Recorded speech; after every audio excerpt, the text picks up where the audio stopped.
Merci Gaël. La parole est aux camarades de Rivoluzione Comunista.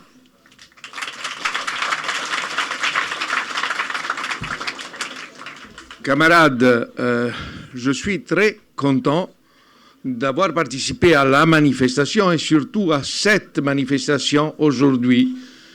Ni patrie, ni frontière. Vous avez Darmanin, on a Piantedosi.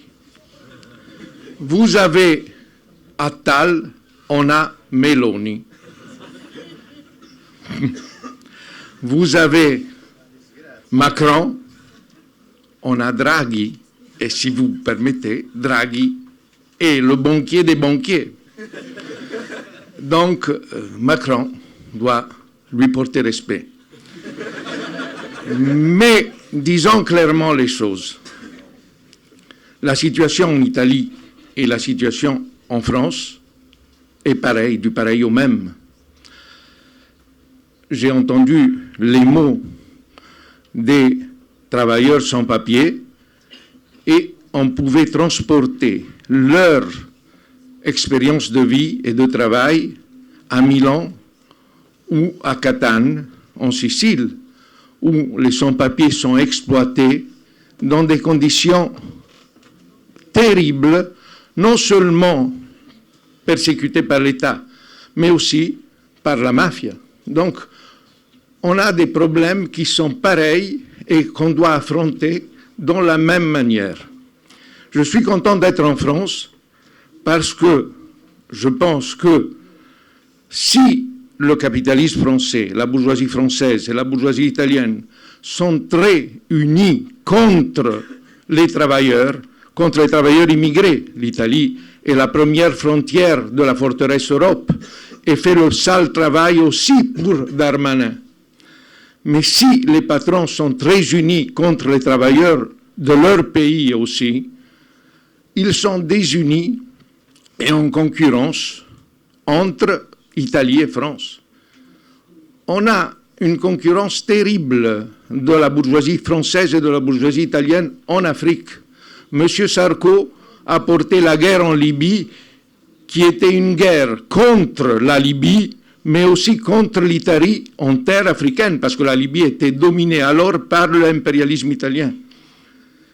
Après avoir porté la guerre et détruit la Libye, Sarkozy, Cameron et aussi Berlusconi ont porté la guerre contre les travailleurs immigrés qui passaient la Méditerranée, ont donné le pouvoir à des bandits en Libye.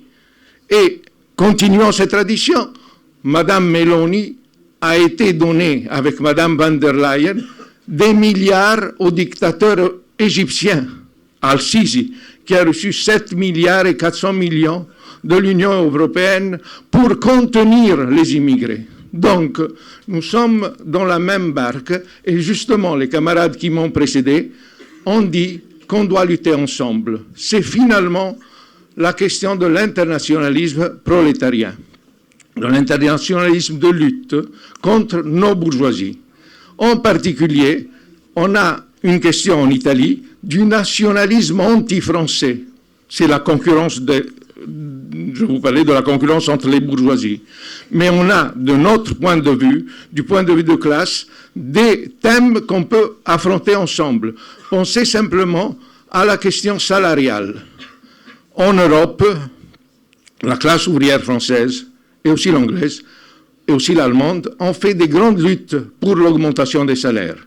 Mais si on lance une lutte pour l'augmentation des salaires dans toute l'Europe, si on attaque la Banque centrale européenne de Madame Lagarde, qui était la petite domestique de Sarkozy, excusez-moi si je le dis, mais je le pense, bon, on donne une réponse de classe à toute la bourgeoisie européenne et à la bourgeoisie de nos pays. On a une autre question importante qui nous lie en France et en Italie, la Stellantis, où M. Tavares met en concurrence les établissements, les fabriques, les usines françaises, les usines allemandes et les usines italiennes. Il faut en finir avec ça. Il faut lancer des luttes communes pour la réduction de l'horaire du travail, pour l'augmentation des salaires, etc.